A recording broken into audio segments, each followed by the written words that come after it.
Greetings, coaches. You're listening to the All Access Coaching Podcast powered by the Glazier Drive. My name is Rick Stewart, and I created All Access Coaching with a vision of coaches helping coaches, which is why I partnered with the folks at Glazier, because they share the same vision as I do, making you a better coach.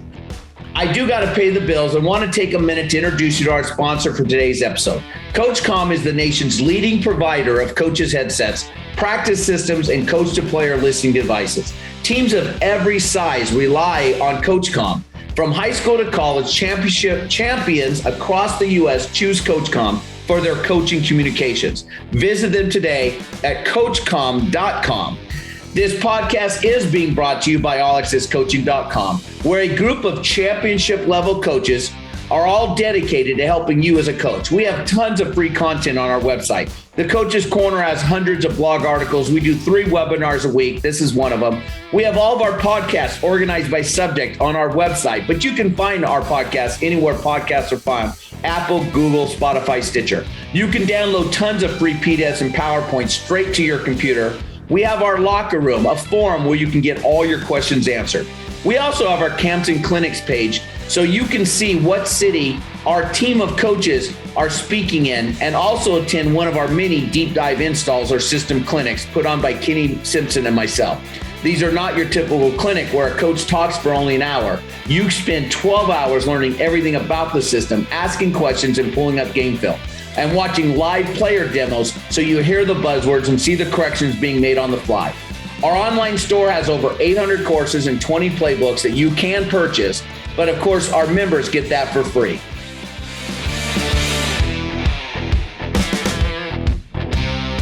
We are tonight discussing, so obviously we're getting in the beginning of the season here. Summer's kind of winding down. For most people, we're past our dead weeks. And so we want to discuss planning practices leading into your first camp or into your camp season. So I think tonight's episode or topic is going to be pretty in depth. So we'll just jump right in. Try not to waste too much time. Gosh. Yeah, I know. I don't even have a timer running either. This is bad. It's fine. I got the timer running. I got things to do. So the first question here, and Joe, we'll start with you answering first, and then we'll go to Dave and then Rick. But why should your pre-camp practices be any different than in season? It's so I'll say that first of all, it's install, and no matter what, unless you've really got things running, even though we have access to our kids all off season, I know I'm going to have kids who were not there. More and more, we have things come up that even though I get to work with kids a lot in the summer and whatever and get things installed, I've had kids, you know, we have things that didn't happen 20 years ago. I have kids who, they go stay with dad for the summer. I'm not going to argue that. He's gone. Dad lives 4 states away. He's gone for the summer. I'm going to have new guys. So we've got to get things installed. We've got to cover our bases with safety, teaching, tackling, and all of that. That's got to be done during like official practice time. I can't be like, well, you should have been here at workouts when some kid, gets hurt on a tackle because I just figured. So there's a lot. It's the fact that we have so much to install. There's also, I assume this is the same for most people, except maybe Texas. We have the 3 days in shoulder pad or 3 days in helmets, 2 days in shoulder pads. So, we're not full go. But the one thing I'll say is it's not as different as it used to be because we have so much access. To me, if I have access to these kids 3 days, 4 days a week for 9 months, essentially, a lot of them, I really don't need 5 hours of two-a-days and everything. So to me, that's changed in that it is different, but it's not as different as it used to be. I think that someone invented it originally, but like the huddles and the online playbook has also elevated that, because you don't turn your kids' access to huddle off in the off season, right? They still have it. And those who care and those who are going to start will probably be looking at it a little, maybe even more in the off season they do in season, because, they're getting their dose of daily football for practice every day. But I always think and I'll let everybody else talk, but I always think it's interesting. I don't rely on that at all. It's there. It's a resource, but I don't rely on it. And Dave, we'll go to you next, sir. Well, that's an interesting question because we can't have, preseason practices until August 19th is our first day of official practice.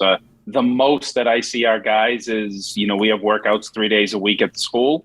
And I go in, we have a strength and conditioning coach. So we go in, like I might put some stuff on the whiteboard for 7-on-7s because we play in a couple 7-on-7 leagues, but that's really the basis of it. It's for us, we are really focusing everything on August 19th going forward.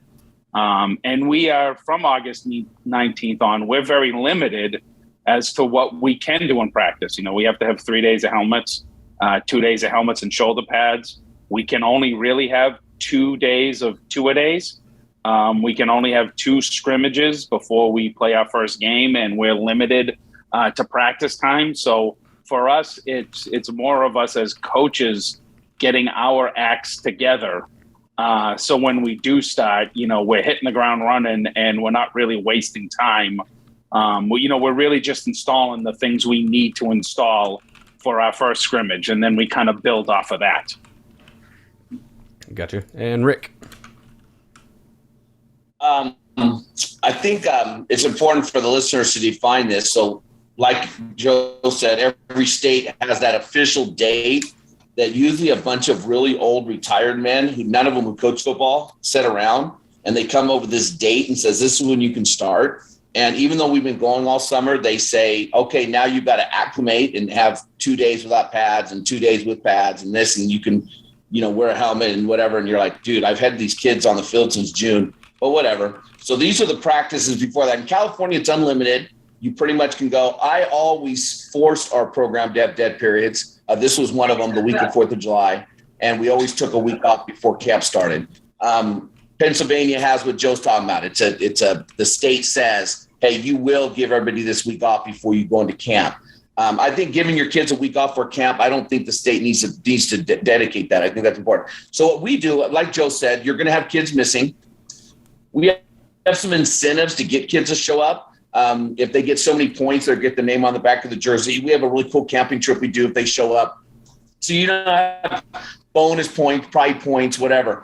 But I think what I want to do is I'm really worried about teaching the kids the actual drills. Hey, guys, for example, we're a wing T. So there's drills like the buck sweep drill. We have half line drills. We have a guard trap drill. For defense, we have a tackling circuit. Yes, we're teaching safety and we're teaching these plays or this defensive thing. But I want to make sure in the summer I've taught the kids what equipment is necessary for this drill. Where do you stand? How do you rotate? Because then when I go into camp and I say, do the buck sweep drill, we're going to do tackling circuit. Hey, we're going to do chase the rabbit. When I start hauling these drills out, the kids just run to their spots. And there's none of this going out on the field during camp now. Official camp has started. And you've gone out there and go, oh, shit, I forgot the balls. Hey, Jimmy, can you go, dang it, I need 2 more hand shells. Hey, Johnny, can you go get 2 more hand shells? Now I've lost 2 minutes of the 10 minutes that I was allotted for this drill because none of us had the right equipment. And then how many times you get some couple of reps in and then you sit there and say, okay, Jimmy, you go here, Johnny, go here, and you start moving kids around. My kids already just know we have a couple of commandments. Replace the bag you hit. That's a commandment. If I hit a bag, I am that bag holder, and that bag holder I hit is my backup. I only hit a kid who's playing my position. So if I'm the left tackle and I'm down blocking on the next left tackle who comes in. And I have to spend pre-camp to teach the kids, how do we do this? We have 3 running backs that rotate. One of them's holding a bag, 2 of them running the plays, and they always know they rotate clockwise. So I've already explained this during pre-camp practice so that in August, we can freaking fly. And like Joe said, if a kid's missing, well, he can just jump into the drill because the kids that were there are setting the drill up and, hey, we need this many hand shells. Hey, no, this is this and that, and this is where I stand. And so that's one of my priorities. We have lots of priorities in pre-practice, but one of mine is teach the kid the actual drill, the name of the drill, and how we rotate. Because our goal when we get into August is 3 reps a minute. We want to run 3 plays a minute. If I'm doing a tackling drill, every kid in that drill should have tackled somebody 3 times in 1 minute. If you're hitting the sled, I want you to hit the sled 3 times in 1 minute. Well, I can't hit that speed if the kids don't understand how we practice. No, that's really good. And what you're talking about, installing the drills and kind of walking through, That's big time. Efficiency, I think, is something I have to get better at as a coach, especially. So we used our obviously last year's the only real preseason I've had that I ran any of the schedule, and so obviously that's where we installed our defense. And so I tried to get through all of them using Joe's 5-day practice install practice schedule, and then I had to alter that to kind of do what I needed to do. But that's where we went over our coverage installs. We talked about hand signals and what they mean. Any kind of verbiage we're using, the Broncos or the whatever you're using to mean your coverages, because we were split field, right? And I didn't have a summertime to install it. We didn't do 7-on-7. I think we went to one camp, maybe. Actually, I don't even know if it was. I think that was our first scrimmage. So we didn't have all that time really. So we installed quarters and just kind of jumped right in the frying pan for game 1 of the season. But so that's really what my pre-camp or pre-scrimmage practice was so much different than in-season, just because we were coming from scratch. We had 0. I was the new DC. I think they were in a 3-4, and I have no idea what they ran behind it coverage-wise, and we switched over to the 4-2-5 running quarters. So that was the difference for us. So next question here. Well, one of the things I'm amazed by, and I hear this a lot, and Rick, you probably hear this a lot too, and I used to hear it more or less now. There's so many guys who are like, they don't think they can get anything done because you don't have pads on. First of all, I can do just about everything as far as drill wise without pads, almost everything. And in fact, I haven't been with our guys as much this summer, and I got out there and we're going to go through our block progression that, I only do a couple things offensive line wise, and I'm going to go through our block progression, and they're like, oh, we'll go get the bags. And I'm like, don't go anywhere. We don't need bags to do this. We don't need bags. You can run into another guy without pads on and you'll be fine. I promise you. It's set up. He's backing up. I mean, he's giving ground. But I think a lot of coaches think, like, especially with like defensive line or linebackers, like, I have to be able to hit to get anything out of this, or offensive line even. And you can throw receivers, like everything. Daniel, you talked about signals, teaching kids to look to when the play ends, get their eyes on the coach, on the coordinator, and get the next play call, or however if you huddle, getting in and out of the huddle. All of those things are like, we can do that anytime. And those are things that those kids have got to learn, and they don't require. There's so much that you can do. You don't need any pads to do it. Not only that, but with the growing use of hawk tackling, you can even tackle. You can do our tackling. You can do literally everything you're going to do on Friday nights without a single pad on, without an arm shield or whatever. And then just remembering to install the basics, because this is a great time for that. I feel like, because you get into the season, you don't have time for it, right? But if you treat them all like they're a brand new freshman, I feel like that just helps tremendously later on in the season. So next question was, what are the main drills, schemes, installs, whatever that you're going over prior to your camp? So I guess basically, how much of your package are you carrying into your first camp? And we will start with Dave on this one. So going into our first camp, like I said, we don't have a lot of time with our kids. We don't have any time with our kids over the summer. So for us as a coaching staff, we're going to put together all the drills and things that we want to do. And like Joe said, we have 3 days with just helmets and T-shirts. When we'll go 2 days of offense, and then we'll go 1 day of defense like that. And I'll spend pretty much that whole time just doing tackling drills. We'll have angle tackle drills. We'll have tackling drills with the wheels. We'll teach our tackling progression, and we can do that without equipment. Kids aren't killing each other. We match kids up, size wise, and we got it kind of down to a science where we're always 5 groups. They're always rotating clockwise. Each coach has a different drill to start. We'll all start with the same drill just to kind of teach the basics of tackling. I'm kind of in the middle, kind of as the conductor. We get about 5 minutes for a progression. I'd like to go 4. And with our older kids, we can get more reps. Sometimes with our new incoming freshmen, it takes a little bit longer for them to kind of get through everything. So I give everyone 5, and then we'll just keep rotating. And then we'll go to individual. And for me, I coach the back end of the defense. That's where we'll start our cover 2 install. Our linebacker coaches will start going over keys and reads, because we've kind of come up with a system where we can keep the same keys and reads no matter what offense we're looking at. Our defensive line guys are doing hand placement. How do you want to get off the ball? Staying on the line of scrimmage, not just flying upfield. Defensive ends are being taught, if it's a spread team, you got to sit for quarterback. If we have a call that we're not going to do that, how do you want to attack the quarterback? Things like that. So that first day, even though it's just helmets, is pretty damn productive for us. And it kind of sets the tone as we go into helmets and shoulder pads over the next day and then kind of work our way up. But those are really the basic drills. Like for the first week of practice, I'll do tackling stations. Once we get helmets and shoulder pads, we'll do ball stripping drills as part of that too. And then we'll go individual. We'll work on our progression of, our cover 2 install. Our linebackers stay with those keys and reads. And then in team, we're just putting up different offenses that we're going to see. And it's going to be like, my question will be like, all right, linebackers, what are we calling? What are we getting in if we see this? And if they make mistakes, that's fine. We have the time to stop and kind of align them. But for me, it's more like putting as much, not so much on them to be the thinker, but the more that I can empower them to understand things, the better off they're going to be on a Friday night or a Saturday afternoon, because they're not going to have to look to me to be like, oh, what are we supposed to be in? One of those guys will be in, we need to be in this front, let's go. So we'll spend a lot of time on that just because we don't have the practice time that a lot of other states do. So I've found that becomes very helpful for us on the defense, that we can sit in our base and get into everything that we need to see, and we'll spend time going over that. I'll just tell the look offensive guy, give me whatever formation you want. I don't care what it is. Come out in it. And then we'll jump into something. And if it's wrong, I'll stop it and I'll say, okay, this is what we want to be. But I try to empower the linebackers, because those are the guys that make all our calls in terms of our front. Our safeties call the back end of our defense what coverages we're playing. We're basically a cover 2 team. But for our linebackers, it's just getting the front 7 set out of that. And I find we have a lot of success with that. That's awesome.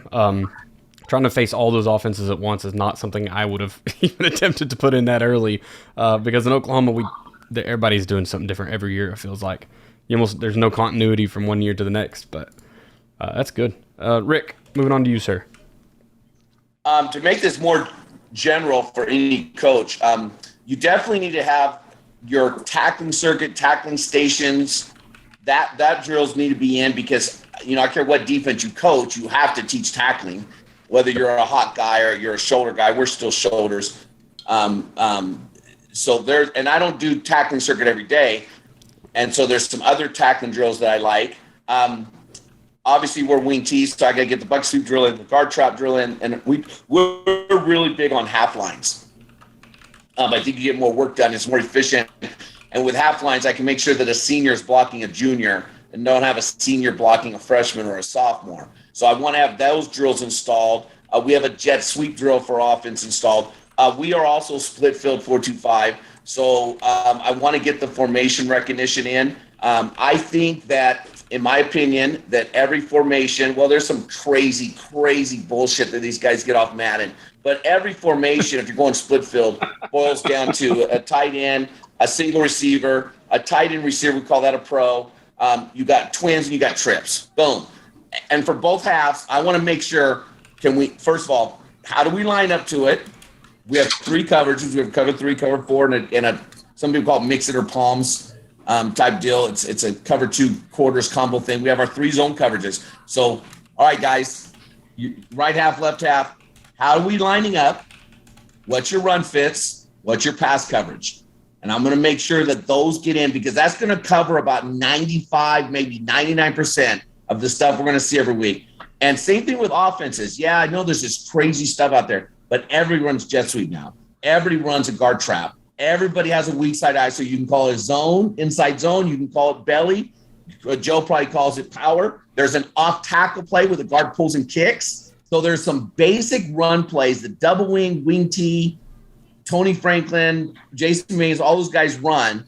And so how do we do our run fits against these basic plays that we're going to face probably every week, because they do it. So I want to make sure that stuff's covered. I think Joe and I have talked about this, and we agree. We're going to line up. We are going to have the ability to line up against anything you do out of our base call. Now, do I want to be in my base call all the time? No, I want to play some games with you. But if you catch me off guard, no huddle, fast tempo, my kids will know how to line up to quads, to fucking triple stack. What was that? There was a formation out there that was fucking stupid. California Outlaw called the A11, where they took the tackles and put them on the hash marks. And remember that? It was a center and 2 guards. The tackles on the hash marks. But you know what? And this is going to sound crazy. Our base rules, if our kids would have followed the rules, we could line up to that. So that's the stuff I'm kind of going into, right? I do probably no, take that back. I'm not going to worry about the game 1 opponent until August when we start official practice. During the summer, I don't care about my game 1 opponent, and I don't care about the scrimmage. Drives me freaking crazy when my coaches want to break down the scrimmage. Hell no. We are worried about the game that counts, the game 1. And we're not going to prep for your scrimmage. So anyways, that's for us, right? There's this thing. Drills come from your playbook. I see Joe's got a bunch of, I know it's a podcast, you guys probably can't see it, but Joe's got a bunch of books over his right shoulder. And I'm saying, I've got a whole wall full of books. And Joe, I've got to say, what the hell's a Wing T book doing up there? I love that book. No, you don't have the secret handshake. I got it. I got it. I snuck into the meeting. Dennis Coran was on this podcast in like 2012. That's where I got the decoder ring. I love the secret handshake. Yeah, that Joe doesn't have the secret handshake. He can't be in the club. I got it in 2012. I had Denny Crean on the podcast. That was how I got it.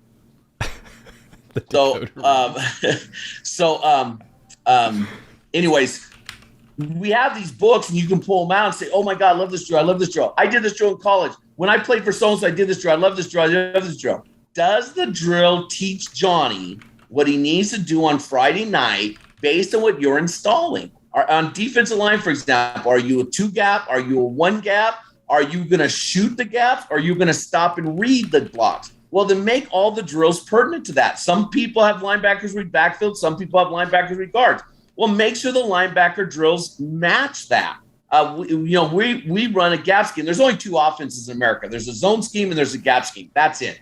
They all fall into those 2 flavors. We're gap scheme. So all of our drills are gap scheme drills for O-line. And there's fucking legends out there teaching zone blocking, Jim McAnally, Dave Christensen, and all those guys. That's the other one of Joe's books there, the Complete Offensive Line book. Well, I can't use those drills because those are zone blocking drills. So your drills come from your playbook. I'm going to end right here. If you were my position coach, one thing's going to be really cool is you're going to drink a lot of beer. But we're going to meet somewhere for beer. And say Joe is my linebacker coach. We'd sit down. I say, all right, Joe, let's talk about everything that our linebackers are going to do. And we start working backwards and say, okay, then what drill teaches that? What drill teaches that? What drill teaches that? And then what I want to do is narrow it down to about 4 or 5 things that the kid needs to be great at. Paul Gola talks about the big 3. I've never been able to get it down to 3 things like a D lineman. You've got to pull away, a pull to, you've got to run block at you, and you got to pass block. So that D lineman better be good at those 4 things. Then a double team, he's got to be good at 5 things. So, and let's whittle that down. And I do that with the position coach. So the pre-practice, then we want to make sure those drills are in. Done.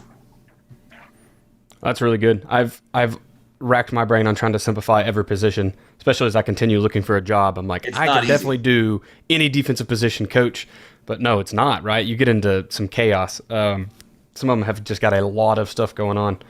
Like we've mentioned on here before, the linebackers are just pulled in every direction. But, Mr. Joe, moving to you, sir. Yeah, and there's we try to break it down to 5 things that they have to do. So and that as you complicate your scheme, all of that changes. So I can sit there and say, hey, look, my corner has to play deep third. He has to play man. Well, now if I go and I install a cloud check and now he's a forced corner, now he's got another thing that he's got to do. And maybe I want to put in a corner blitz. Now that's never going to be a primary thing that he has to do, but that becomes another thing he has to as you start complicating your scheme, if I'm going to run base, Rick, your guy, Tim Murphy, who was like 4-4 cover 3. That's it. Probably break it down to 3 or 4 things.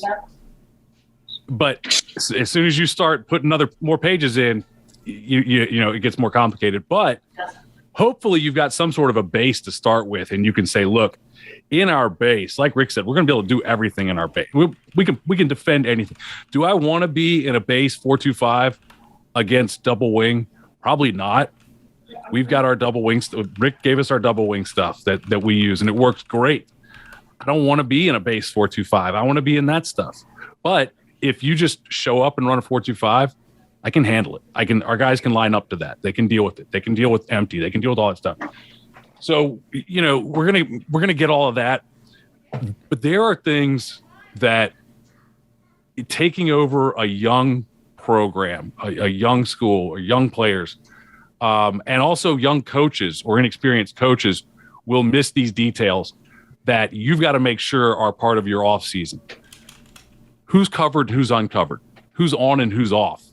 Like as a receiver, I'm the X. I'm always on, and I got to look inside.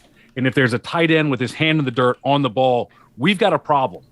And I can either just back up or and they got to know we got to have set these things about our formations that with inexperienced guys, young guys, it's going to get messed up. And if your receivers coach is over there running receiver drills where everybody's in a line and they're running a route and he's never lining up with a tight end in a Z, that never occurs to him. And those are things that have to get taught that we can't have those mistakes. So those are things I work with our offensive line on how far off, we have an 18-inch split across the board. Let me tell you how many kids know what 18 inches looks like on day one. I'm like, all right, get an 18-inch split. They're all over the place.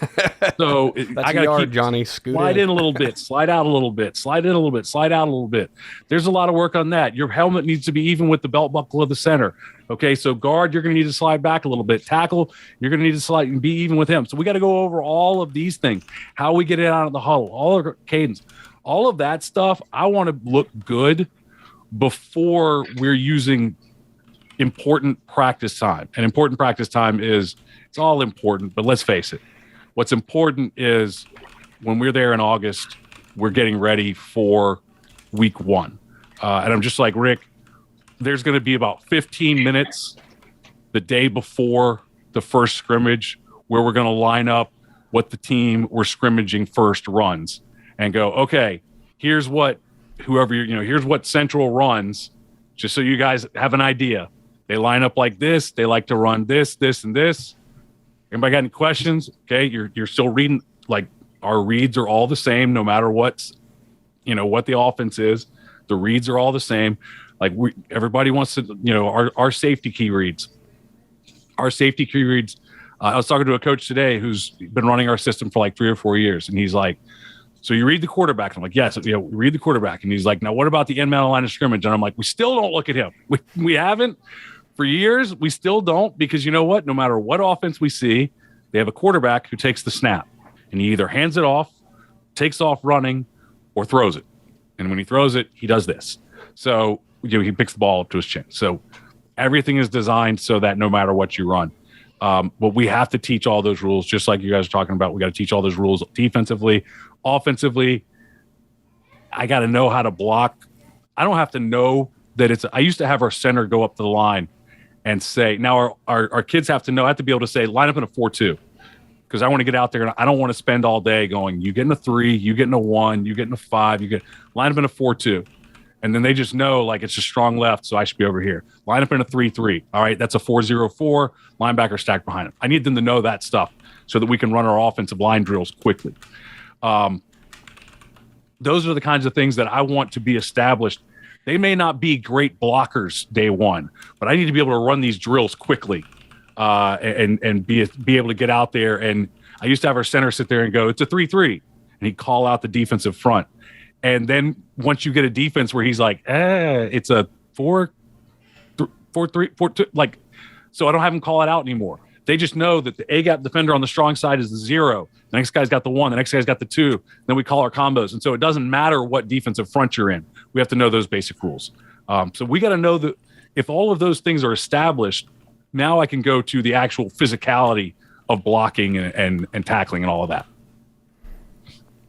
Perfect. Thank you, sir. I I know that I had started trying to do zone blocking with offensive line and just getting covered uncovered for them.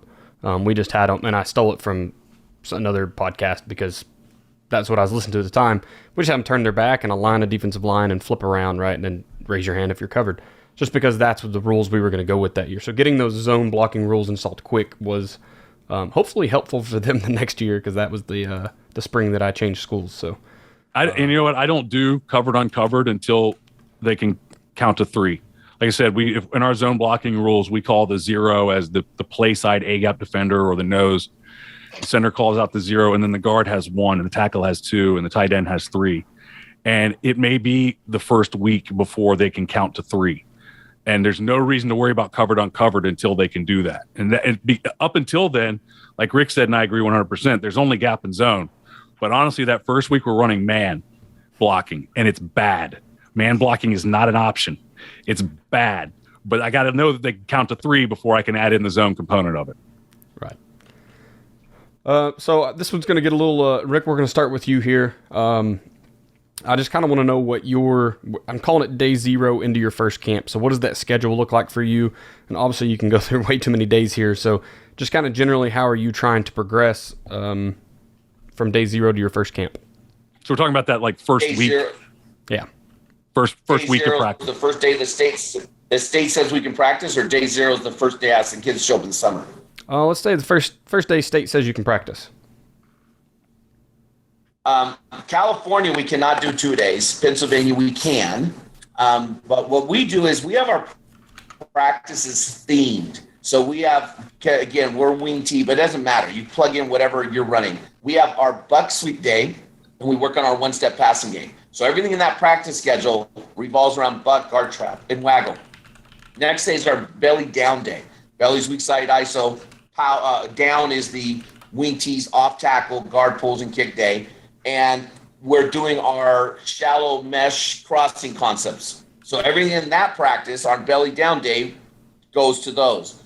Then we have our jet sweep triple option day, and our triple option stuff is what a 6th grade team would run. It's pretty simple. And then it's our 3-step game, passing game.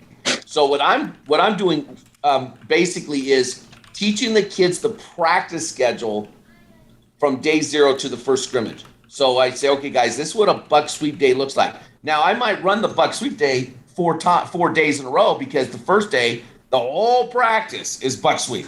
The next day, the whole practice is guard trap. The next day, the whole practice is waggle. And then the kids understand, okay, this is what a buck sweep. Because to go fast, not only kids have to know the drills, but I want my kids to know what the practice schedule is. I want them to know what's the next drill coming up, so they can rotate faster and they're ready.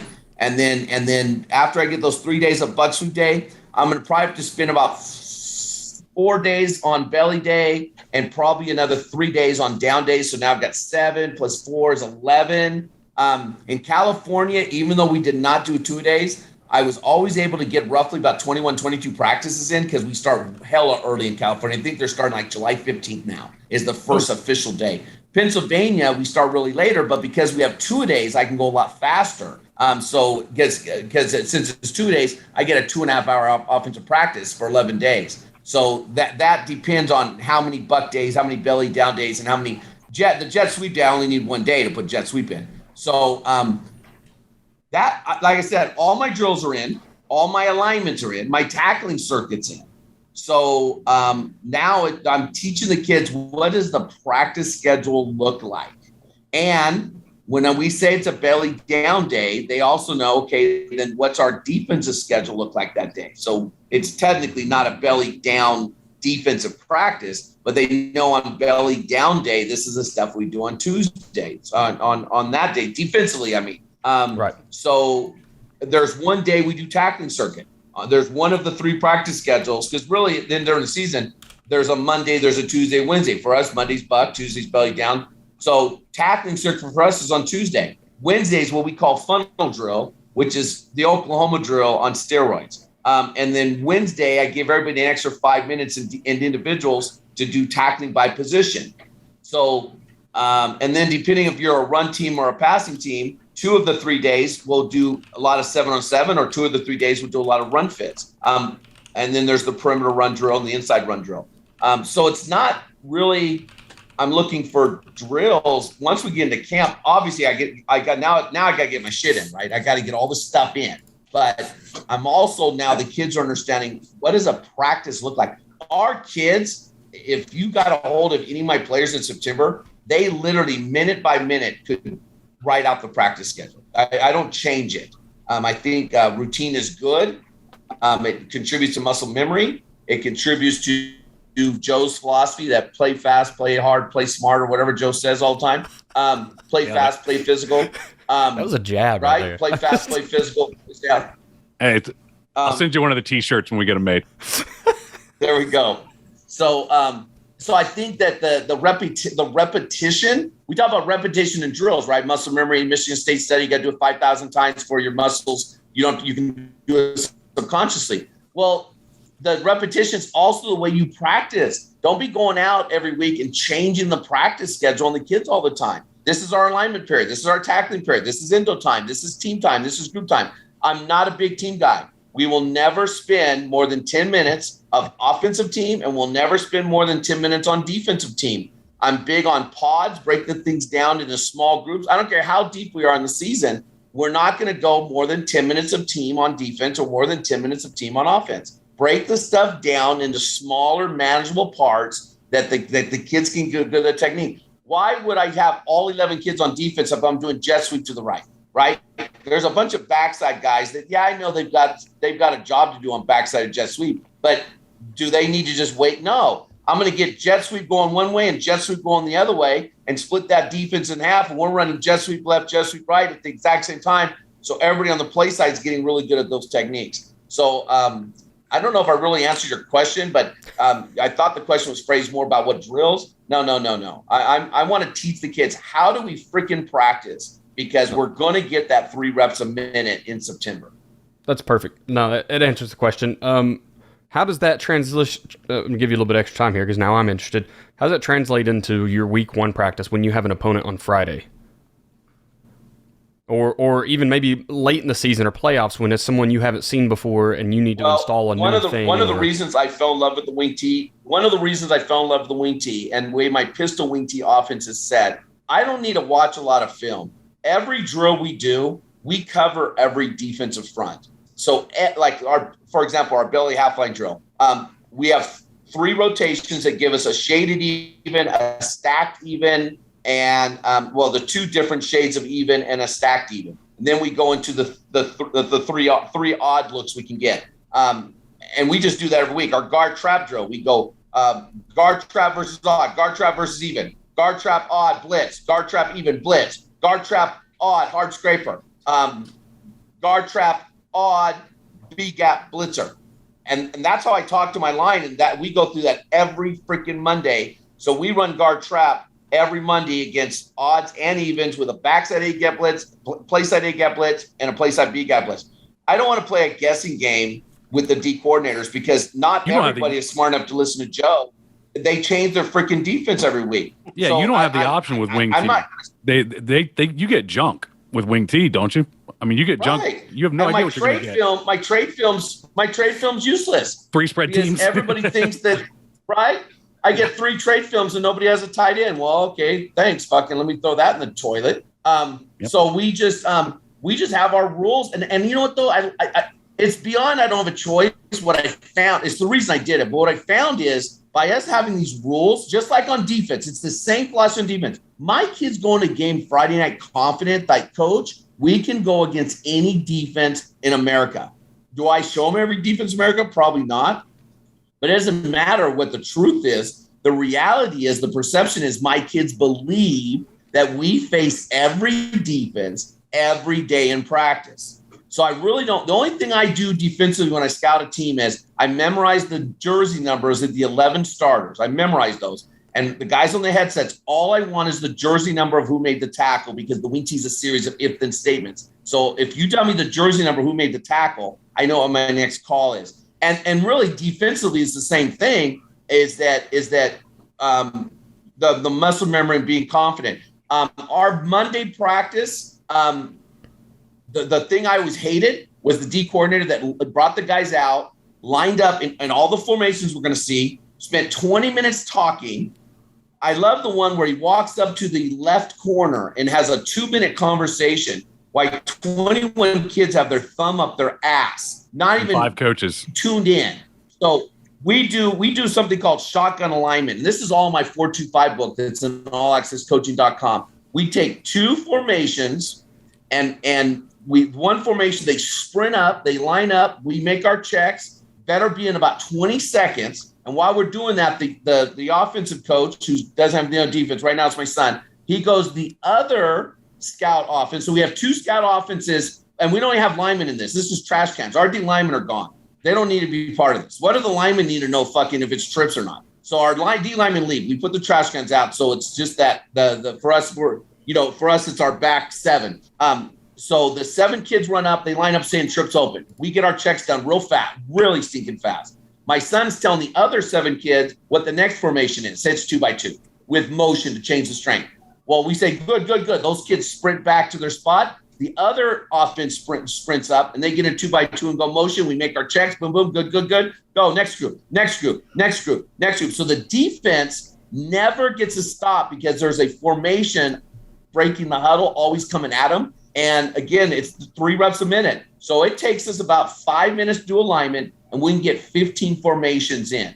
And then Monday is our Oklahoma drone stairways. We call it the funnel drill. And then we go to our endos. And then Monday is our group time. Now, defensively, that may change a little bit. If I'm playing a wing T team, my group time might change. If I'm playing a big time jet sweep team, right? If I'm playing a 7-on-7, some fucking how mummy wannabe team, then Monday's we're gonna get in our 7-on-7. We'll probably use 7-on-7 again on Wednesday, and Tuesday will be the 2 running plays that they have in their playbook. So and it's just a routine. It's that the kids are in.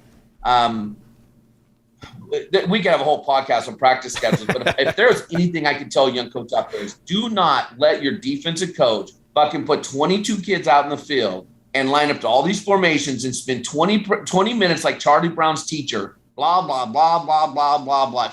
It freaking drives me insane when the defensive coaches do that. And I want to play that. Right now. If I find out there's a coach in our section that does that, they're on my schedule next year. Thank you for assaulting me, Coach. I appreciate it. Joe, you're next. We're going to stop talking to Rick now. It's all Joe. It's like all this, a lot is the same. Like, I want repetition. And coaches have different philosophies, but like, as I talk about the 90-minute practice plan, like, I want to get out. Now, in Virginia, we are allowed 2 a day. So just to give you an idea of differences in schedules and everything, we are allowed 2 a days. But official week 1, now we will usually play a week 0 so that we get a bye week. But official week 1 is, I believe, the Friday of Labor Day week. So we can start practice. Now, we can start sometime in like July 20-something. But I made a decision, and thankfully the head coach that I work for is on the same plane. We're not starting till August 1st because it's too much. In my mind, because that gives me basically 4 weeks before we're taking a real snap. I don't need 2 a days. Okay. I only got 5 run plays.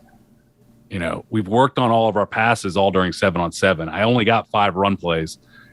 We're not doing anything real fancy defensively. We don't need 2 a days. And as long as the kids have some experience already, we're going to go straight out with 90-minute practices.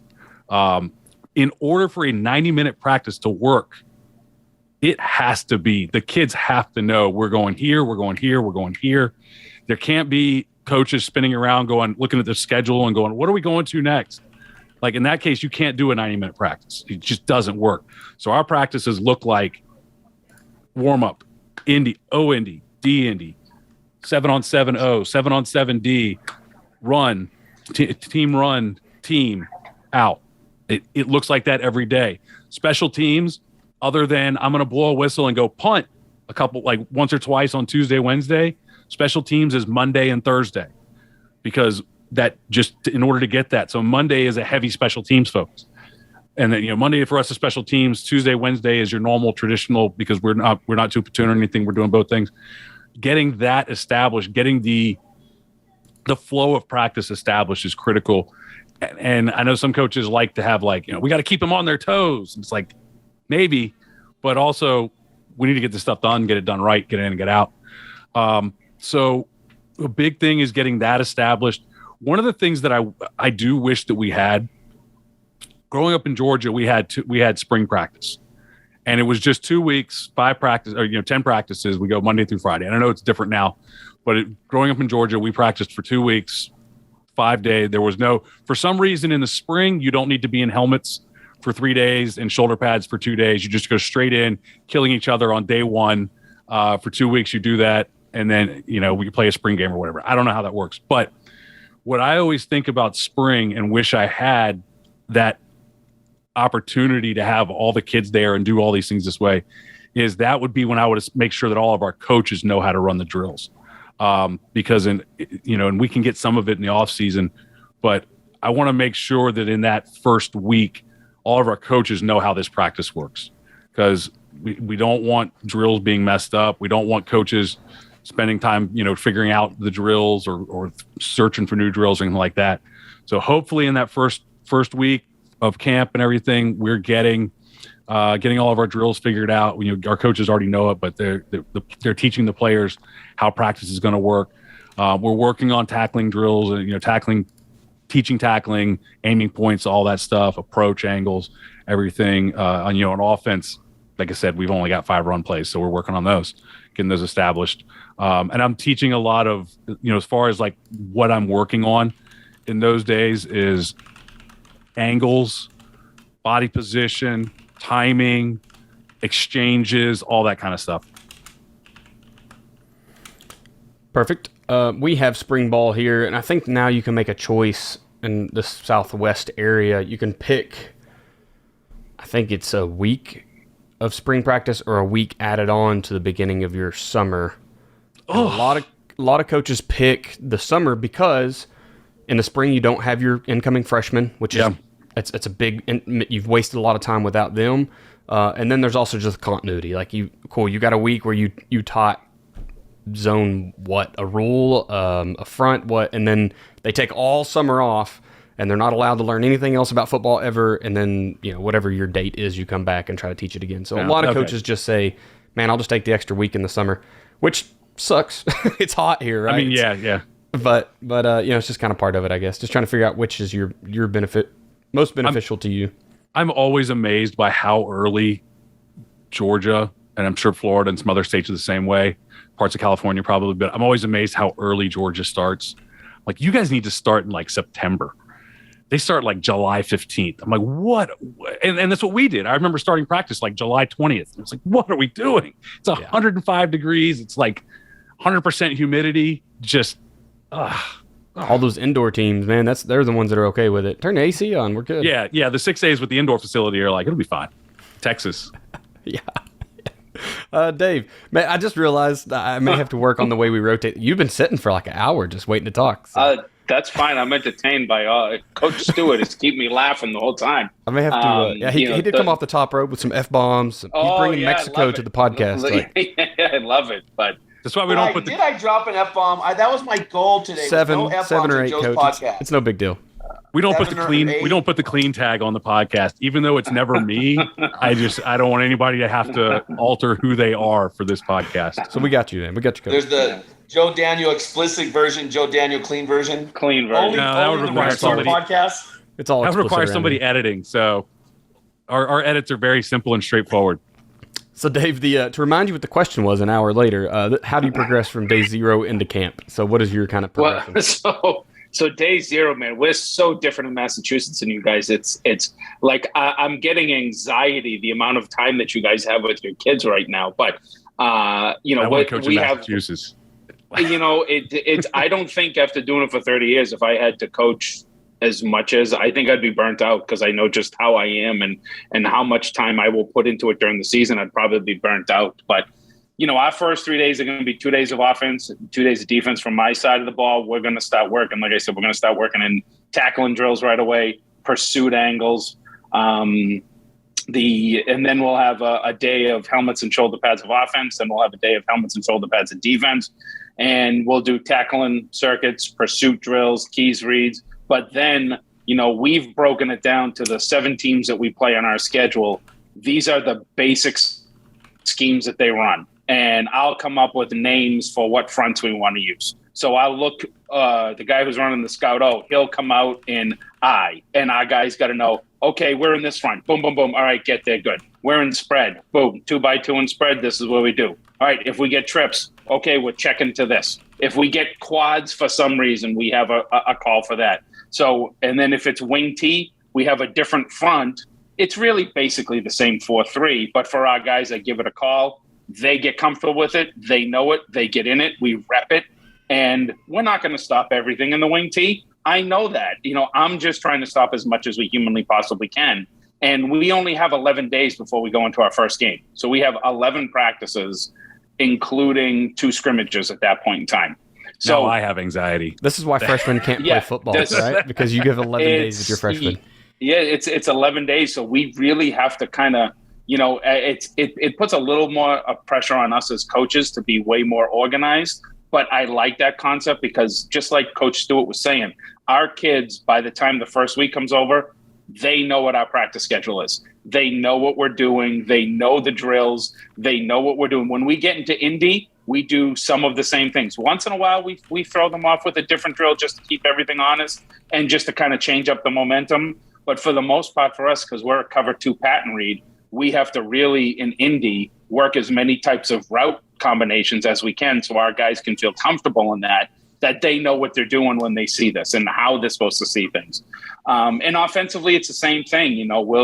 We're a spread team. We'll spend a day on inside zone and 3-step drop.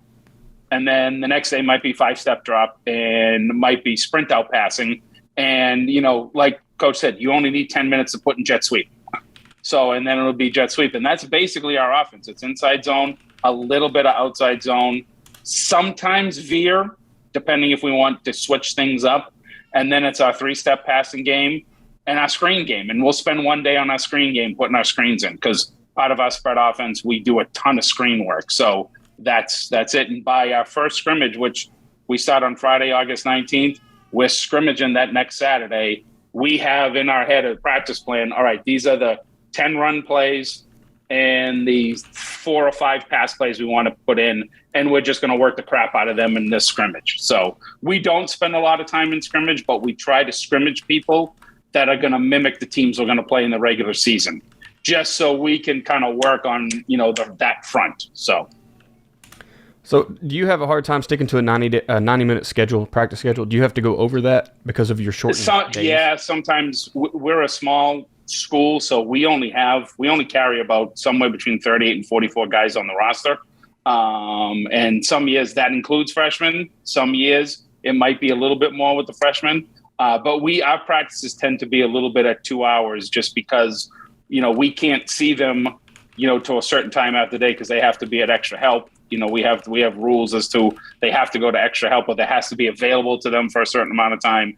And whatnot. So we try to schedule our practices for 2 hours so we can get everything that we need to do. But it's also, we have way less practices than a lot of guys. So in that 2 hours, we try to make that 2 hours count and be as productive as we humanly possibly can.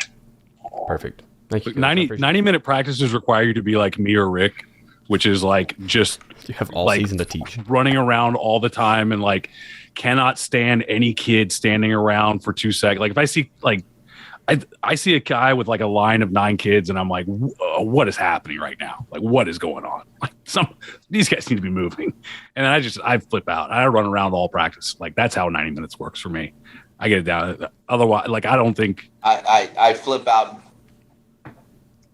But blood vessels are leaving jumping out of my skull. Like, yeah. If there's any standing around, like you and I are having a beer after practice, we're gonna have a serious talk. But hey, here's the point though. If you've done your job, even in Massachusetts, you can't have your players. But if you've done your job preparing your assistant coaches, you shouldn't see that. I'll be honest with you. I haven't seen it because I've already met with the coaches, again, lots and lots of beer, and we've already talked about this, and I've helped that position coach. If he's a veteran, I'm not really helping him. We're just getting on the same page. If he's a new coach, right? Today's coaching industry, you don't see the veterans like Dave hanging around that long. We're getting a lot of turnover. And so I'm just tell you guys, I don't go out to practice and that because I've already taken care of it previously by meeting with the coaches and saying, this is how you're going to run your EDDs. This is how you're going to run your drills. And it's my job as the coordinator head coach to make sure you have enough balls, bags, and cones so that nobody is standing around. Right. So I shouldn't see it. I'll tell you what I see, and I'm going to get off top a little bit, is the two coaches standing next to each other having a conversation.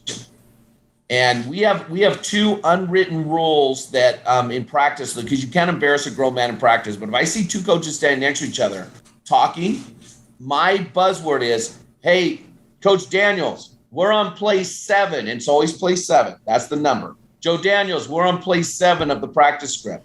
That's my message to Coach Daniels to say, dude, get away from Coach Chamberlain, stop talking, and start coaching your kids. Our rule is something better come out of your mouth after every drill, every play, whether it's positive or negative. I would hope it'd be positive, but something better come out of every assistant coach's mouth on every play. And I tell the coaches, we have cars, we're grown men. We can stay after practice and talk. These kids get us 2 hours a day. They love their coaches. Give the kids the entire 2 hours. Coaches should not be talking. And if there's a problem, say there's a problem with coaches, that's very rare, or there's a problem with players. We don't have water breaks. Water comes to us, and we have a whole water ball system, blah, blah, blah, blah. If I give the kids an unscheduled water break, what I'm saying is emergency coaches meeting right now, pronto. And most of the time it's because of players. And we're going to deal with it when the kids come back from water. And maybe they need some reminders. But if it's two coaches that aren't doing what we've talked about in the 12 beer meetings previous to this season, then, I'd be like, hey, Joe, Daniel, we have talked about this, guys. Why are you standing next to each other, holding hands, singing Kumbaya? Coach your kids. I'm sorry, I got off track, guys. That's okay. That's yeah. You're throwing mixed feelings at me right now about beer. Like, look, I'm a very big craft beer connoisseur, and now sounds I don't like know you if do something wrong in practice. You're going to be on beer. And I'm one coach with you, I get free beer, but it might be an ass chewing too. Schedule. No, Daniel's going to join your staff just for the free beer. He's going to intentionally. Hey, as much as he says he drinks, it would pay for the flight up there, right? To California or Pennsylvania. What Coach Stewart is saying is right on point. As coaches, if we have our stuff together when we go out there to practice. Now, when I say we practice within 2 hours, that does include our pre-practice and our CAS. So really practice time is probably, an hour and 30, maybe an hour and 40. But if we have our drills and we have our time ready to go, our coaches, we're flying through things, we're getting through things, and that's my same message to the guys on the defensive side of the ball. Make sure you're trying to coach your guys every single play. Say something to them. Whether it's good, bad, or ugly, say something to them. Say, hey, that's a great freaking play. That's the best play you've made in your career here. Or what in the hell are you doing? That is terrible. At least they know that they're being watched, and they know that you care about them, and they know that you're invested in them. And I think, with dealing with high school kids, as I get older and older, the more you are invested in them, the harder they're going to play for you during the week and on Fridays and Saturdays. And if they know you care and if they know you love them, they'll do whatever you ask of them. So I want to say that I know that what you're talking about makes it really hard as Oklahoma coaches, because we probably average 3 coaches per team. And it just shows how useless team can be in practice, because I can't watch, if I'm the D-line coach, I can't watch 4 guys and see their technique on every play, right? So now I'm just picking which one. And then it makes you think, well, why are they all even going at once? This is chaos. We just don't have enough coaches to break down positions that well. And I'm sure some of you deal with the same thing. I'm just saying Oklahoma because that's where I have experience. But it kind of what you're talking about earlier, Coach Stewart, about having, or whoever, somebody, less than 10 minutes of team on each side of the ball. That's a really good reason why, because you can't watch every player and judge how they played that play. Yeah, if you don't have the coaches, do half line. You only got to work, then you can see what you need to see. Yeah, and you get more kids moving. Hey, some of you guys listen to podcasts because I've already talked about this. My first coaching job in '98 was at that movie McFarlane, the movie on Netflix, which is not about me. Kevin Costner's way too good looking to be playing Rick Stewart. But when I got there, we were 0-24. We had 13 players, and we literally had 2 coaches. And so that's where I found the glory of half lines. And honestly, we didn't do individuals. We couldn't. We had 2 coaches.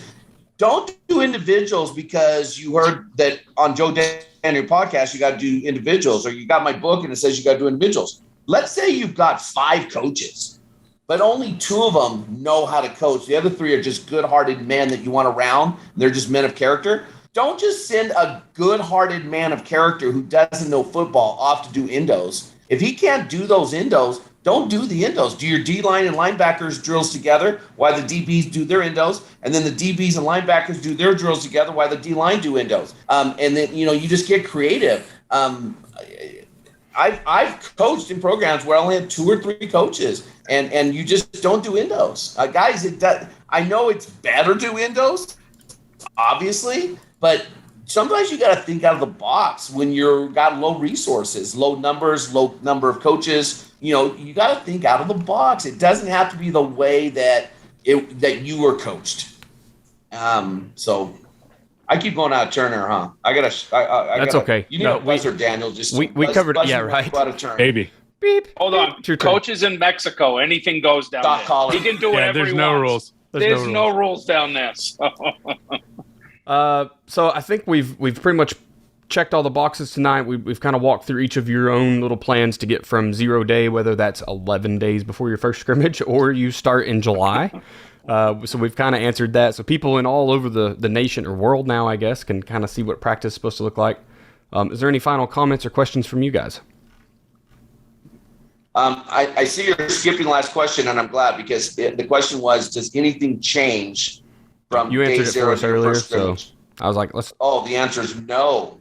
If you're in 2-a-days or August install and you're changing something, you better be typing up your resume, because you're going 0-10 that year.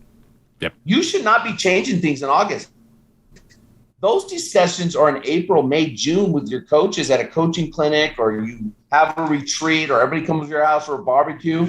If you're running a system, right? Joe and I preach systems. If you're running a system, what in God's green earth should be changing during the season? Nothing. Well, that question was really, are you making any changes to your practice schedule post your first camp? But every one of you said no in the middle of all this. So nope. Because the whole purpose of those early days is to teach them how we're going to do things for the next 4 months. Right. So if you're just getting in trend, I'll say the only thing that changes for me is it gets shorter. That's it. Yes. We eventually get to the 90-minute schedule that Joe's talking about. Depends how good my team is. Could be game 7, could be game 8. I've had some teams where it's game 6, but we will, when we hit the playoffs, it's 90 minutes. In fact, we get rid of endos. That's how we get to 90 minutes. We take off 10 minutes of offensive endo, 10 minutes of defensive endo. We take out 10 minutes of special teams. We move all special teams on Thursdays. And I'll tell my position coaches, if you need individual drills in week 8, what the hell have you been doing since June? Unfortunately, I've been on teams that we filled the clock instead of in the military, we say train to standard, not to time, right? Get done what you need to get done and get out of there. And sometimes I think people just fill the clock because I'm a coach. I'm supposed to coach for 2 hours. No. Yeah, we have a 2-hour practice, y'all. We're going to do it every day for no reason. Right, exactly. We've all had that team where we had a buttload of sophomores. We cleaned house. Only 4 seniors came out. Okay, special circumstance. I may hang on to endos maybe a little bit longer because they need the technique for the next season. But, if the things are humming and you've got a decent win-loss record, 5-5, 4-6, 7-3, you shouldn't. Eventually, you can just trim it. And people think, hey, we're in the playoffs. We need to practice longer and harder. No, this is a marathon, not a sprint. Right. The kids will be all burned out in December, right? They want to be fired up in Thanksgiving. The team that wins the playoffs is not always the most talented team. The team that wins the playoffs is a team that loves each other so much they do not want to, under any circumstances, turn their helmet in. And you see lesser talented teams in playoffs upset more talented teams because that other team has so much love and trust in the locker room, they don't want to turn their helmet in. And they will fight and scratch and claw because they don't want it to end. This is their family, and they don't want their family to disintegrate off to basketball and wrestling. And that there's a lot of team building stuff that goes in behind that. But shorter is better, coaches. Short, and I'm the guy guilty. I've done 3-hour practices. I'm ashamed to admit it. And you go home going, what the hell was I doing? Somebody should have went back in time. They invented a time machine. Somebody goes back in time and just slap my ass. If I can invent a time machine, the last thing I'm doing is go back and talk to a football coach. Unless it's Bob Stoops and they tell him, don't punt it again to Tiger Hill. Jesus Christ. Tyreek Wilbur. Stop. Yeah, but I just want to echo that too. As the season goes on, your practices do get shorter because, your kids get burnt out and they get tired and you want them fresh on Friday night and Saturday. So if there's anything you're going to change is how can you keep them more fresh on a Friday and Saturday? And that doesn't mean change your practice drills or things, but how do you bring more energy to practice so it's more enthusiastic? They're still ready there to go, and they're still having a good time because, like Coach said, if you're in the playoffs and your team's just beat up and practices are miserable, you're going to play like that on Friday and Saturday.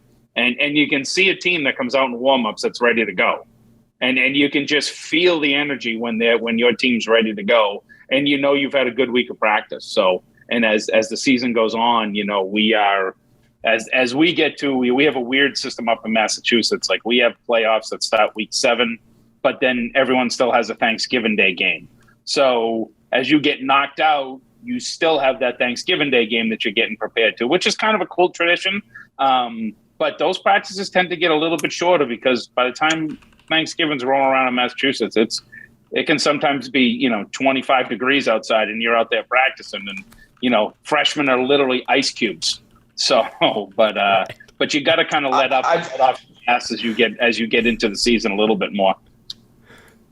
It's funny. Freshmen are ice cubes. Sorry, guys. They out there. You see them. They're sitting there literally shivering. You better buy better clothes.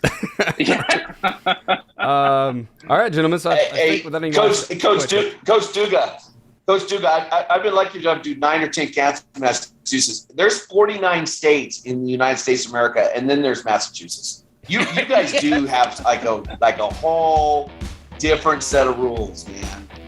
Yep, Anyways, we do whatever the hell we want, and sometimes it makes sense, and sometimes it doesn't. But it's what makes us unique up here. So. So coaches, again, this podcast was brought to you by allexiscoaching.com. We're a group of championship level coaches, all dedicated to helping you as a coach. We have tons of free content on the website. Please go over to the Coaches Corner. Has hundreds and hundreds of blog articles. We do 3 webinars a week. This is one of them. We have all of our podcasts organized by subject on our website, but you can find all of our podcasts everywhere podcasts are found: Apple, Google, Spotify, Stitcher.